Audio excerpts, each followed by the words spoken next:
Pensando nisso, a gente tem, pelo menos eu tenho alguns portos seguros na minha vida, algumas coisas que a gente sente uma certa segurança. E um deles, alguns aqui já conversei sobre isso, é o Evangelho de João.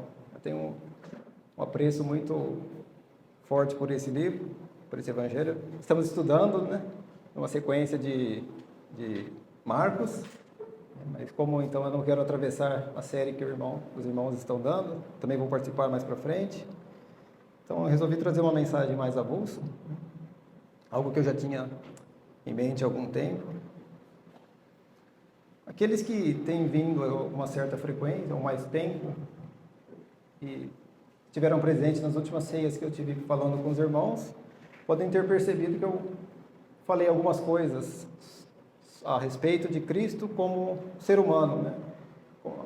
Enfatizei os sentidos que nós, como seres humanos, temos, e cada um deles, né, o ponto de vista que Cristo pode atingir o pecador por alguns daqueles sentidos. Eu gostaria de voltar nesse tema, falando de um sentido que para mim talvez é o mais natural de se pensar, é a visão. E a visão nos fala de luz. E esse trecho, por mais que não fale de luz, como isso que nós estamos vendo aqui, que é fundamental, né, para a nossa vida, que se não é fundamental, é um sentido que nos dá muita facilidade, né, a visão. Eu por muito tempo fui meio cego, usava um fundo de garrafa, daqueles bem fortes, e consegui fazer a cirurgia, foi uma libertação na minha vida. Aqueles que me conhecem há mais tempo sabem que eu usava um fundo de garrafa. Mas depois que eu fiz a cirurgia, assim, algo muito positivo na minha vida, né? Acordar, não ter que colocar um óculos para enxergar alguma coisa, é bom demais. E para mim, então, nunca fui cego, obviamente, mas eu tinha essa deficiência na minha vida, né? Como muitos têm até hoje. Talvez ainda no futuro não muito longe eu volte a usar óculos também. Mas, então é algo que eu sempre penso, né? A luz, a visão, aquilo que nós podemos enxergar, facilita muito a vida, nos ajuda, por exemplo, ler, né? Que é algo impossível pelo menos, né? Do jeito que estamos acostumados, por mais que exista o braille e tudo, mas é algo muito natural para aquele que enxerga, é aquele que pode ler. E se você pode ler, você pode estudar, você pode aprender, você não fica sujeito a apenas ouvir de alguém alguma coisa, mas você consegue estudar. Então é algo que eu valorizo muito. E eu gostaria de convidar os irmãos para abrir no Evangelho de João, no capítulo 9.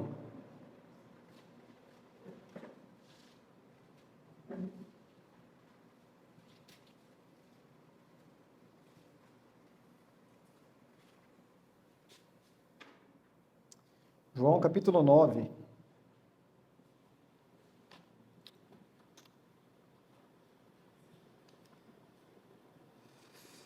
É um capítulo bem grande e nós vamos fazer uma leitura comentada, né,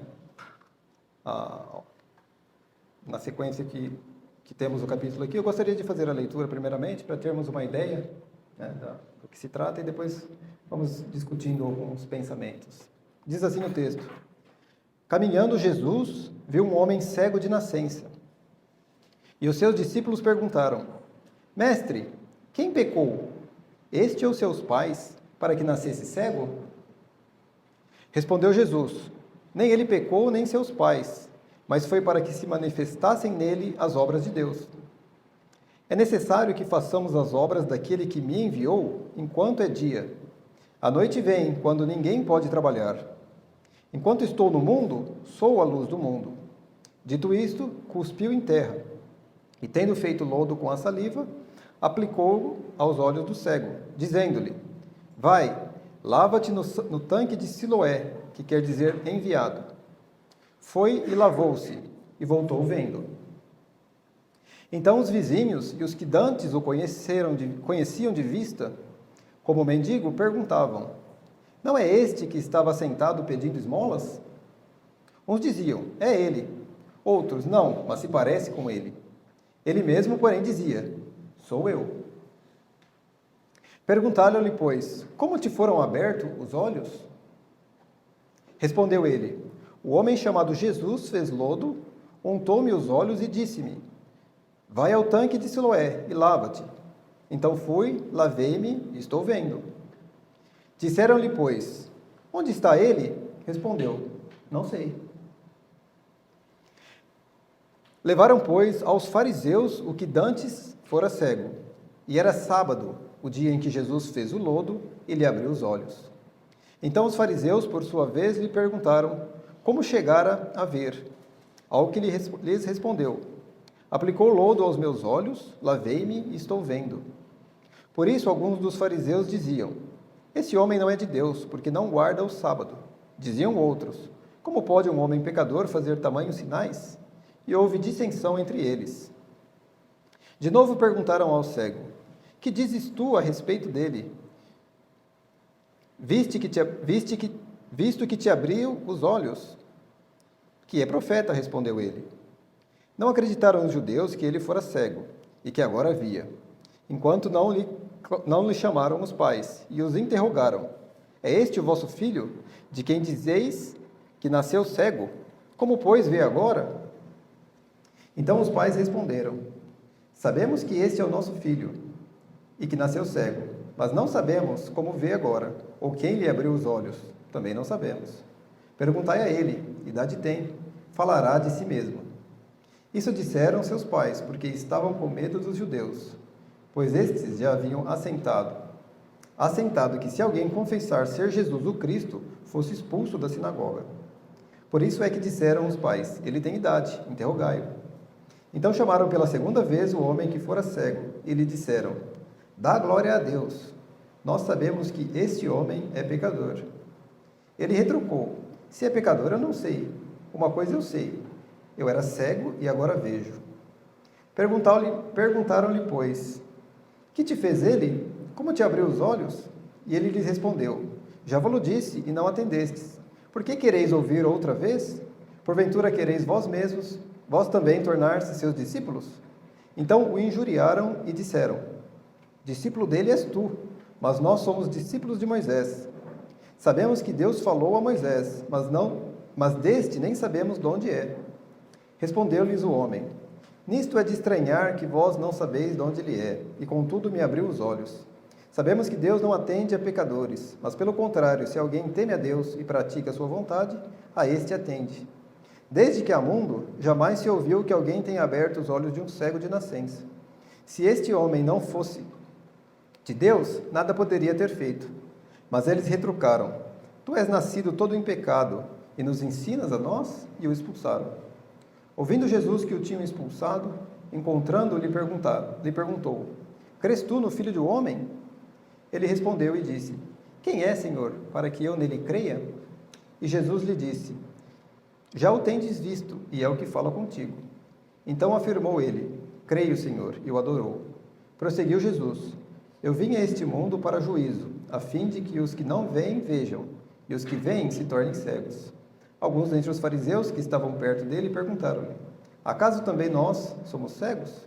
Respondeu-lhes Jesus, se fosseis cegos, não teríeis pecado algum, mas porque agora dizeis, nós vemos, subsiste o vosso pecado. Vamos orar?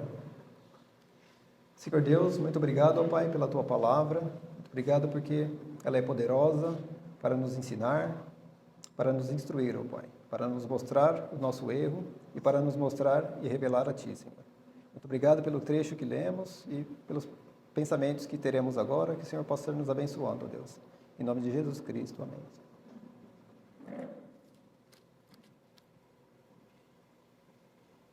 Os dois primeiros versículos já chamam a nossa atenção. Jesus estava caminhando e viu um homem que era cego de nascença. E logo então seus discípulos perguntaram, né, mestre? Quem pecou, este ou seus pais, para que nascesse cego? Interessante essa pergunta que os discípulos fazem, porque ela mostra um pouco do pensamento judeu da época, né? Se a gente voltar para o livro de Jó,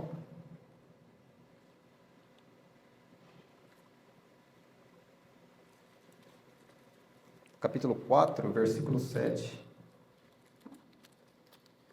Havia acontecido uma grande calamidade na vida de Jó, e alguns ditos amigos foram ter com ele para falar algumas coisas. Cabe a você avaliar o que eles disseram, mas um desses que faz uma afirmação no versículo 7 do capítulo 4. E ele faz uma afirmação meio que apelando por aquilo que era algo já sabido por eles, né? Ele diz assim: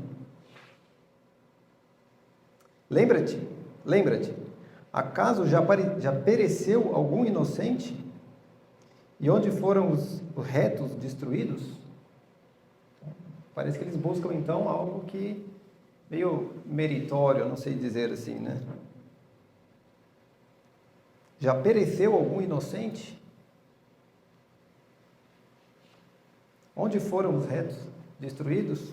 Então talvez os discípulos buscavam naqueles pressupostos que a gente carrega na nossa vida, né? Que esse era um deles, né? E perguntam então, não, já que eu estou aqui do lado de Cristo, que sabe todas as coisas, né? Vamos perguntar isso. Quem pecou, Senhor? Este ou seus pais, para que ele nascesse cego? Afinal de contas, ninguém merece nascer cego, deveriam pensar dessa maneira. De fato, nascer cego deve ser algo muito difícil. Um mundo em que o normal é enxergar, você está privado, como eu falei na introdução, desse sentido tão importante, deve ser algo que não é muito fácil. Isso nos mostra, então, algo interessante, que o homem tem um problema. Quer ele saiba disso ou não, ele tem um problema. O homem nasceu cego.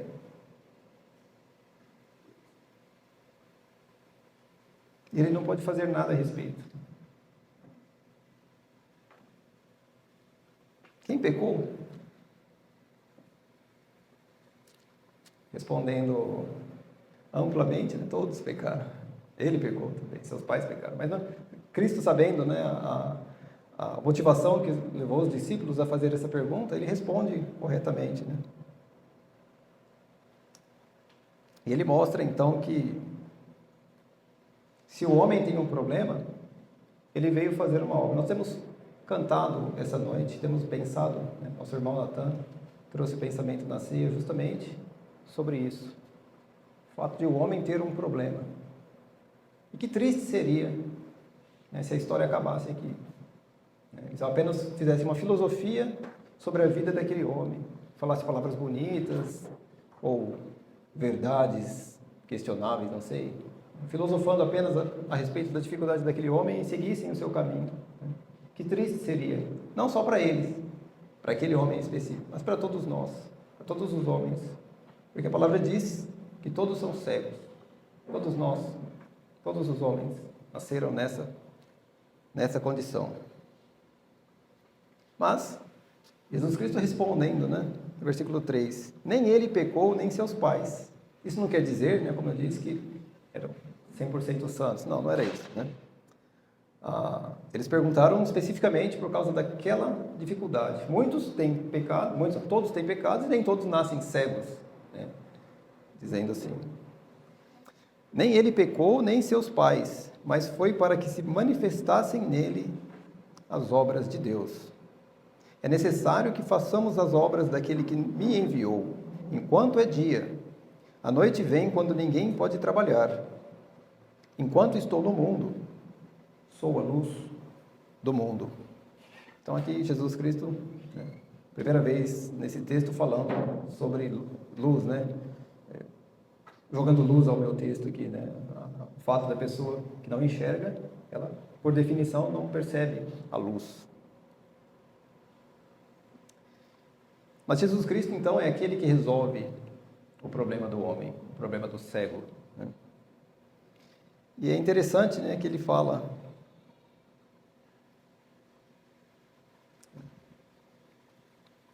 é necessário que nem ele pecou, nem seus pais, mas foi para que se manifestassem nele as obras de Deus. Versículo 5: enquanto estou no mundo, eu sou a luz do mundo. Algo meio recorrente em João é que ele registrou diversas vezes que Jesus Cristo falou, eu sou. Por exemplo, nos capítulos anteriores, no capítulo 6, versículo 35, ele diz, eu sou o pão da vida. Mais uma vez falando de algo, uma necessidade humana, da qual ele é o supridor.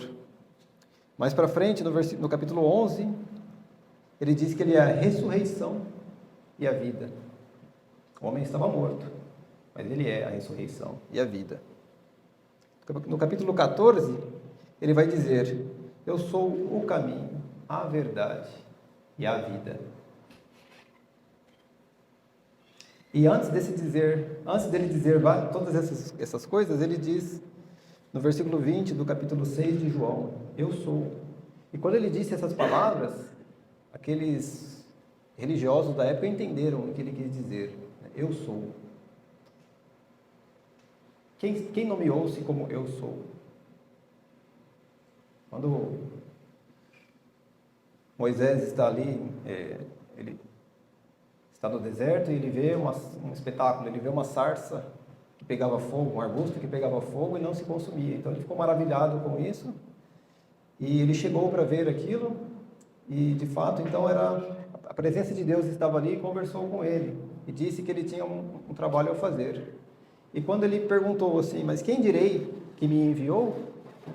Então Deus diz para ele, diz que eu sou o enviou. Então, eu sou é o nome de Deus. Deus se denomina como eu sou. E no capítulo 6 de João, quando Cristo diz eu sou, os fariseus que estavam ali pegam em pedra para apedrejá-lo, porque consideravam que ele estava blasfemando, se equiparando com a pessoa de Deus. E por várias vezes, então, a gente vê no livro, o registro que João colocou de Jesus Cristo falando que ele é.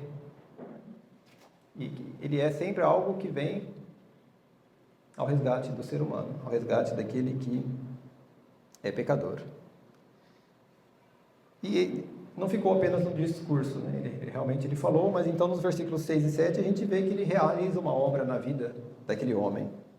Ele diz assim, dito isso, cuspiu na terra e tendo feito lodo com a saliva, aplicou aos olhos do cego, dizendo-lhe, vai, lava-te no tanque de Siloé, que quer dizer enviado. Ele foi, lavou-se e voltou bem. Então, nós temos aqui um mestre que não é insensível ao pecador. Ele não foi insensível àquele homem que não pôde ver, que não podia ver. Cuspiu na terra, tendo feito lodo com a saliva, aplicou aos olhos do cego. E deu uma ordem para ele, vai e lava-te. E o homem, obedecendo a isso, foi, lavou-se e retornou, então curado do mal que ele tinha. Mas algo assim não passa despercebido de ninguém. É um acontecimento, digamos assim, meio improvável de que se acontecer. E nos versículos então de 8 a 14, a gente tem algumas reações das pessoas que o conheciam. Quem é esse cego? Eles o interrogaram e ele dá o seu testemunho. Então os vizinhos que dantes o conheciam de vista, como mendigo, perguntavam, não é este o que estava sentado pedindo esmolas? Uns diziam, é ele, outros, não, mas se parece com ele. Cada um tinha a sua versão. Não, é parecido, não pode ser, o cara era cego, agora está enxergando, deve ser algum irmão gêmeo, alguma coisa dele perdida por aí. E ele, não, sou eu, ele falava. Ele mesmo, porém, dizia, eu sou. E perguntaram então, sobre a maravilha da nova vida que ele tinha. É algo interessante, Será que as pessoas perguntam para você da maravilha da nova vida que você tem? Ali as pessoas perceberam essa mudança na sua vida e perguntavam, como foi aberto os seus olhos? E então ele fielmente respondeu, o homem chamado Jesus fez lodo, untou meus olhos e disse, vai ao tanque de Siloé e lava-te. Então fui, lavei e estou vendo. Simples. Não é complicado, é simples. Mas acontece um problema aqui, né?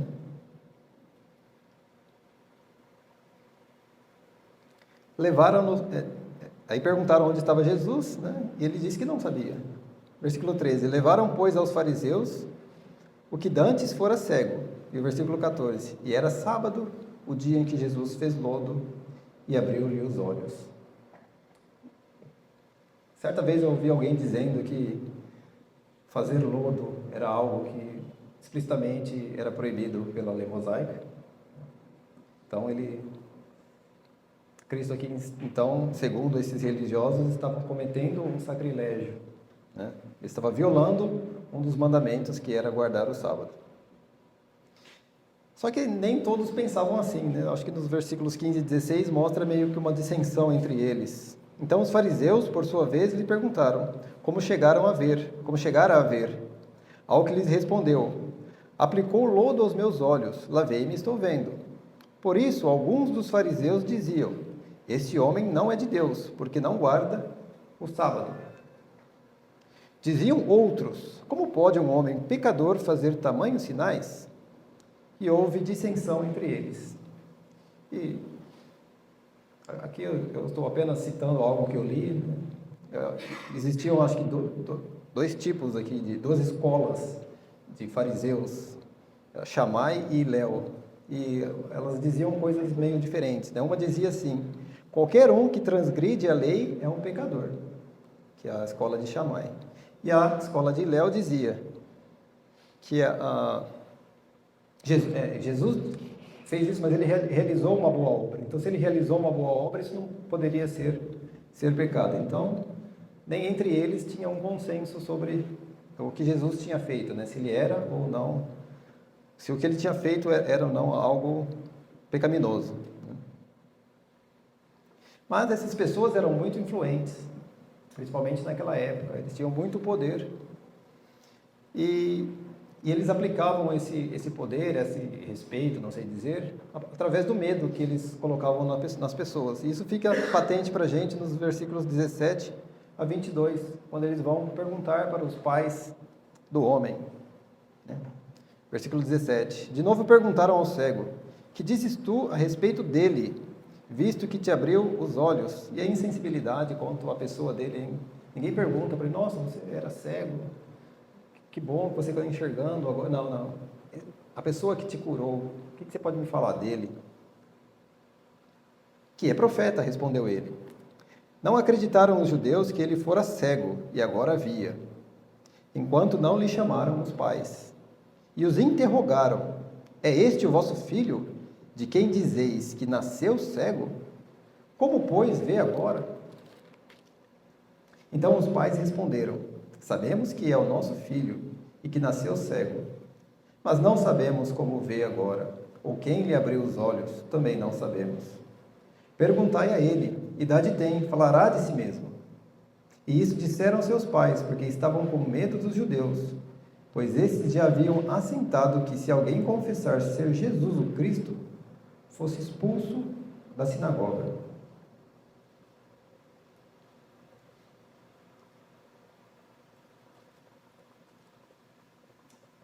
Por que nós temos medo?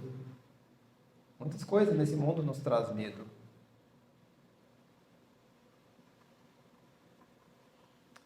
Jesus Cristo veio e fez a obra, né? E nós estamos estudando aqui apenas um exemplo de uma pessoa específica e toda a reação que isso ocorre. E muitos que são os inimigos da fé, muitos são aqueles que trabalham contra a fé. Eles agem dessa maneira, através do medo, através das intimidações, né? Parece que isso encontrou algum tipo de reverberou na vida dos seus pais, e eles realmente ficaram com medo e jogaram a responsabilidade então para o homem. Pergunte para ele, ele tem idade, ele sabe dizer de si próprio. Ou seja, eles não tinham a resposta, e mesmo alguma coisa que eles pudessem pensar não era algo que poderia valer a pena de comprar uma briga com a camada religiosa da época. Então, o único que realmente podia esclarecer o que tinha acontecido era o homem. Então, os fariseus voltam então a interrogar ao homem. E aqui a gente vai ter uma resposta que, desde a minha infância, eu dava risada quando eu ouvia.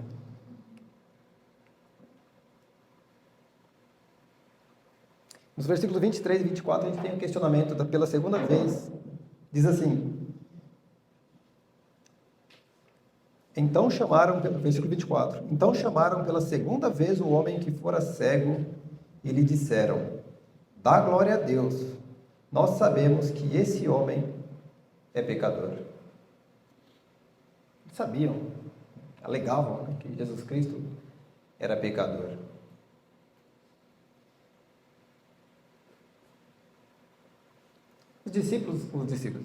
Os fariseus eram um povo que alegava saber muita coisa.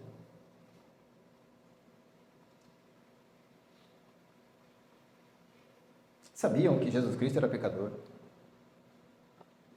Como você vai discutir com uma pessoa assim? Principalmente esse cego. Como que um cego, que, ao que tudo indica, vivia de esmolas, poderia discutir com os intelectuais da época? Como nós podemos discutir com pessoas nesse mundo que se julgam intelectuais e dizem saber tantas coisas? Nos classificam como ignorantes? Como que isso é possível?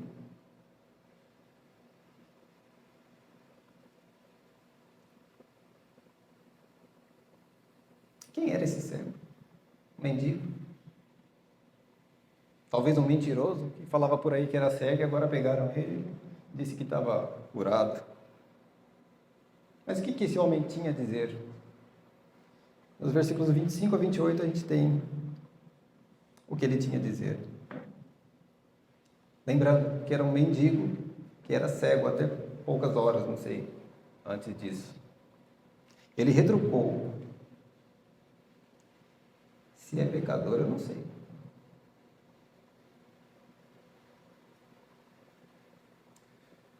Uma coisa eu sei. Eu era cego. E agora vejo. Será que você, meu ouvinte, pode dizer essas palavras?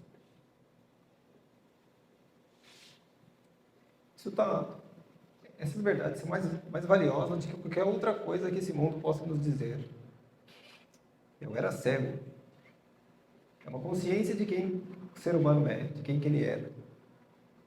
E agora eu posso ver a realidade daquele que crê no Filho de Deus. Se é pecador, eu não sei. Uma coisa eu sei. Eu era cego. E agora vejo. Mas então realmente parecia que ele não conhecia muita coisa. Ele só conhecia os fatos.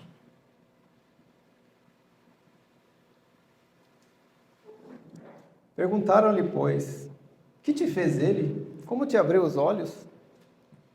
Talvez induzindo ele a fazendo a mesma pergunta para ver se encontravam outra resposta, né? Coisa de policial, essa coisa assim. Ele lhe respondeu: já vou-lo disse e não atendestes. Por que quereis ouvir outra vez? Porventura quereis vós também tornar seus discípulos? Que petulância desse mendigo. Quando esses homens ouviram essa pergunta, eles ficaram extremamente irritados, né? E começaram a dar carteirada por aí. Então o injuriaram, versículo 28. Então o injuriaram e lhe disseram: discípulo dele és tu. A primeira verdade que eles disseram, né? Discípulo dele és tu. Mas nós somos discípulos de Moisés. Sabemos que Deus falou a Moisés, mas deste nem sabemos de onde és. A gente tem que parar um pouco para pensar na importância do que eles estavam dizendo aqui. Moisés. O povo hebreu, o povo judeu, descende de um homem chamado Abraão. A história dele está registrada ali no livro de Gênesis. E é esse homem que dá início a esse povo. Mas o homem que pega esse povo e transforma numa nação, que dá uma lei para eles, que só não deu a terra porque não era perfeito, foi Moisés, né? A própria Bíblia diz, fala sobre Moisés, né?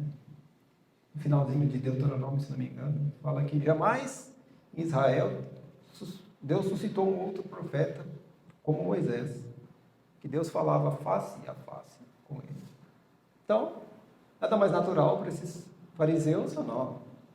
São os discípulos de Moisés. O nosso grande estadista, aquele que nos deu a lei, e eles se gloriavam muito nisso. Parece que era assim, o jeito que eles tinham para fazer calar esse homem, apelar para uma autoridade que eles diziam que era a maior.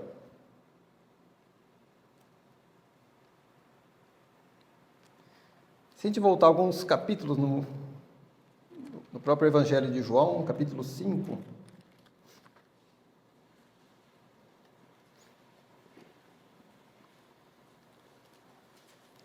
os 3 últimos versículos, 45, 46 e 47, vai mostrar que tipo de discípulo de Moisés que esses homens eram.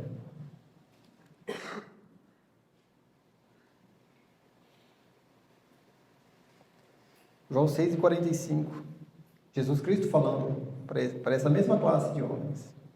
Não penseis que eu vos acusarei perante o Pai.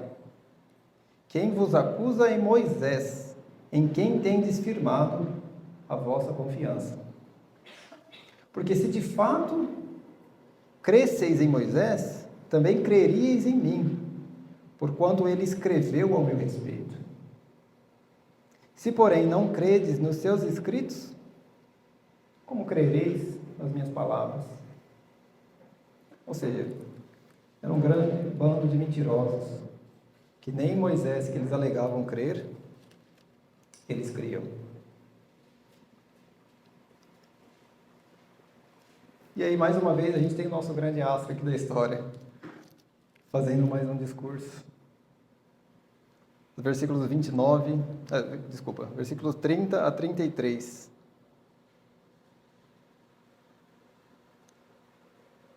Respondeu-lhes o homem: nisto é de se estranhar que vós não saibais de onde ele é. Eles tinham falado, né? Nós sabemos que Deus falou a Moisés, mas esse homem aí, esse Jesus, não sabemos quem ele é, nem de onde vem, quem é ele.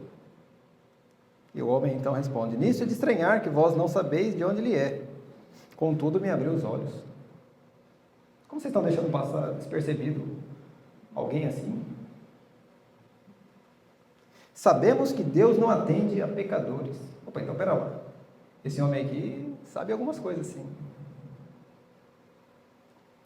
Sabemos que Deus não atende a pecadores, mas pelo contrário, se alguém teme a Deus e pratica a sua vontade, a este atende.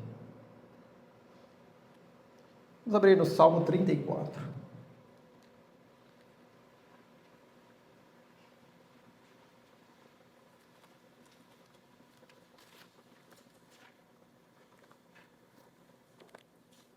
Salmo 34, versículo 15 diz assim: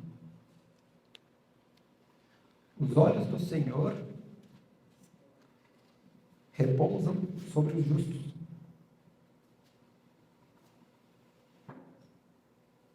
e os seus ouvidos estão abertos ao seu clamor. O rosto do Senhor está contra os que praticam o mal, para lhes extirpar da terra a memória.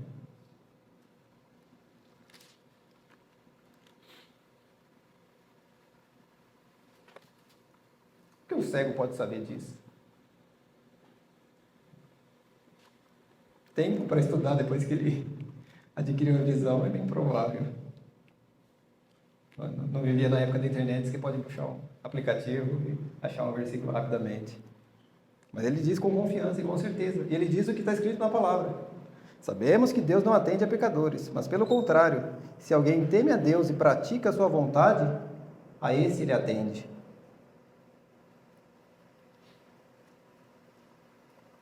E ele não para por aí, né? O versículo 32 é fenomenal. Desde que há mundo, estamos ouvindo um mendigo falando, um cego, ex-cego. Desde que há mundo, jamais se ouviu que alguém tenha aberto os olhos de um cego de nascença. Não era qualquer um homem que perdeu a vista, não. Ele era um cego de nascença. Se esse homem não fosse de Deus, nada poderia ter feito.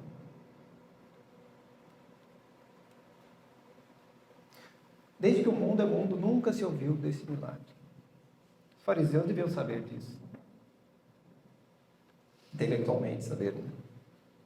Eles sabiam o que estavam fazendo. Se você voltar para o capítulo 3 de João, a gente vai ter a história de um homem ali que fazia parte dessa classe religiosa.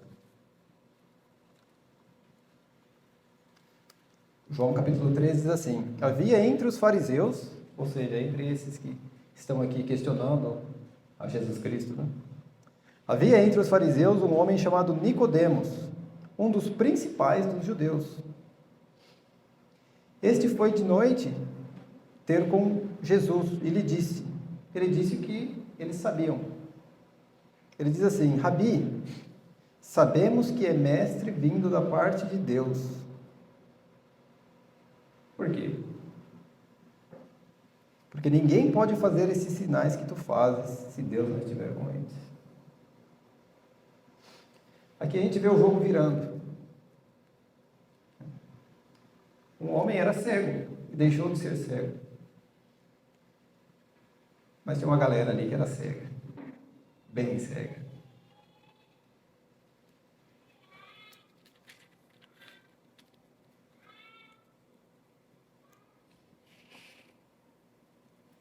E aí, quando esses cegos ouviram essas verdades tão claras, seus olhos não podiam, que argumento que eles teriam, né? Aí eles apelam aqui para a autoridade que tinham. Mas eles retrucaram: tu és todo nascido em pecado e nos ensina a nós e o expulsa. Já discutiu com alguém que não tem argumentos e começa a querer desqualificar a sua pessoa? Tu é nascido todo em pecado. Eles não, né? Não eram nascidos em pecados. E o homem só que era. Tu és nascido todo em pecado e nos ensinas a nós. E o expulsaram.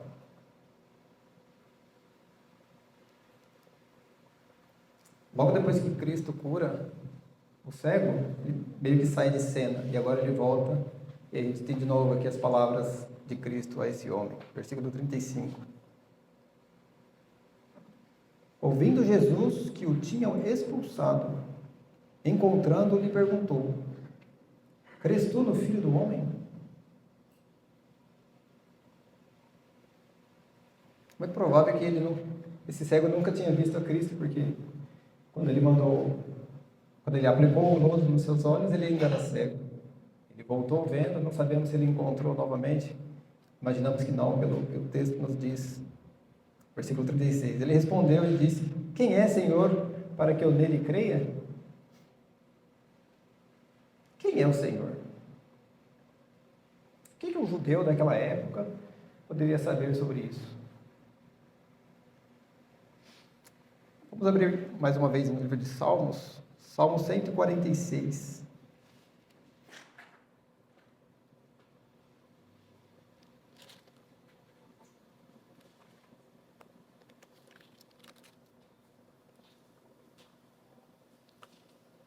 Salmo 146, versículo 8 diz assim: o Senhor abre os olhos dos cegos. Esse é o Senhor. O Senhor levanta os abatidos. O Senhor ama os justos. Quem é o Senhor? O Senhor abre os olhos dos cegos. Que maravilha. Isaías 29.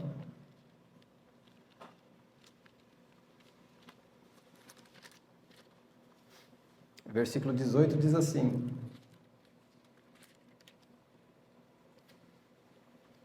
naquele dia os surdos ouvirão as palavras do livro, e os cegos, livres já da escuridão e das trevas, as verão. Quem é o Senhor? O que faz o Senhor? Capítulo 35 de Isaías.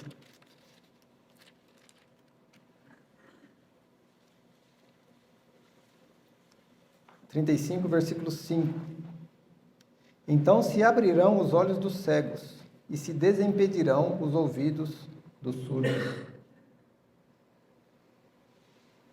Capítulo 42 de Isaías ainda. Versículos 6 e 7. Eu, o Senhor, te chamei em justiça. Tomar-te-ei pela mão e te guardarei, e te farei mediador da aliança com o povo, e luz para os gentios, para abrires os olhos aos cegos, para tirares da prisão o cativo e do cárcere os que jazem em trevas.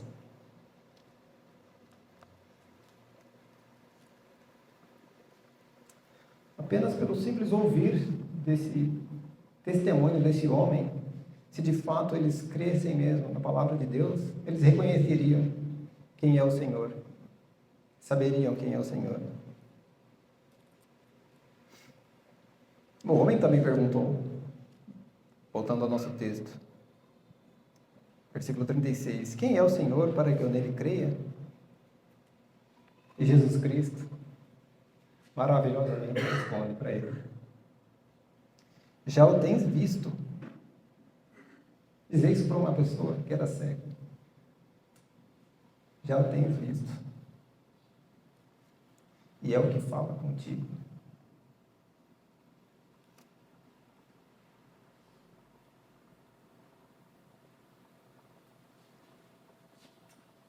Jesus Cristo se faz conhecer. Ele se revelou ao homem, como nós temos cantado e meditado nessa noite. Ele está preocupado com a cegueira das pessoas. Ele veio fazer algo a respeito dessa cegueira. Aquela pergunta que os discípulos fizeram no começo do texto: por que esse homem nasceu cego? Isso tem mais ou menos 2000 anos, essa história. E desde então ela tem sido contada. A vida desse homem tem sido mostrada como um exemplo do que o Evangelho, do que a palavra de Deus pode fazer na vida do pecador.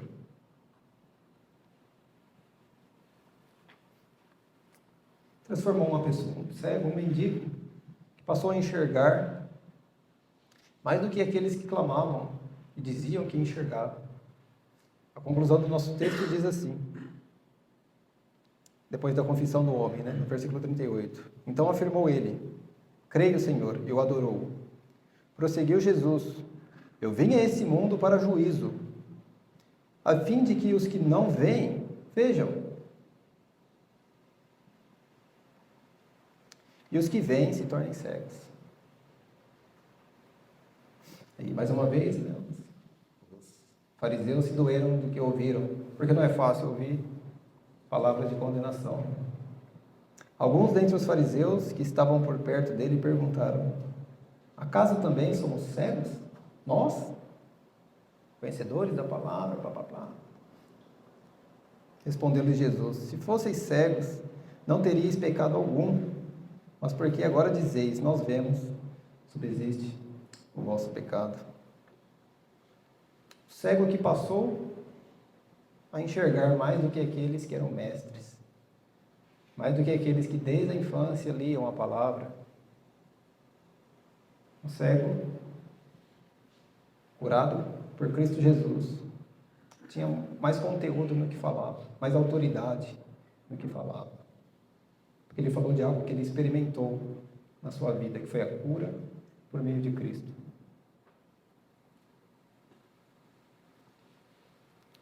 Aqueles que se diziam enxergar, eram mentirosos. Um dos próprios deles reconheceu para Cristo, que sabia quem ele era, sabia quem ele era. Ele sabia. Então, esse trecho nos mostra que, por mais doloroso que talvez seja uma cegueira, uma deficiência física, a pior que existe é uma deficiência espiritual, que ela pode condenar um homem a eternidade inteira a ficar longe de Cristo. Mas graças a Deus, porque por seu infinito amor, Ele proveu um caminho, enviou seu Filho.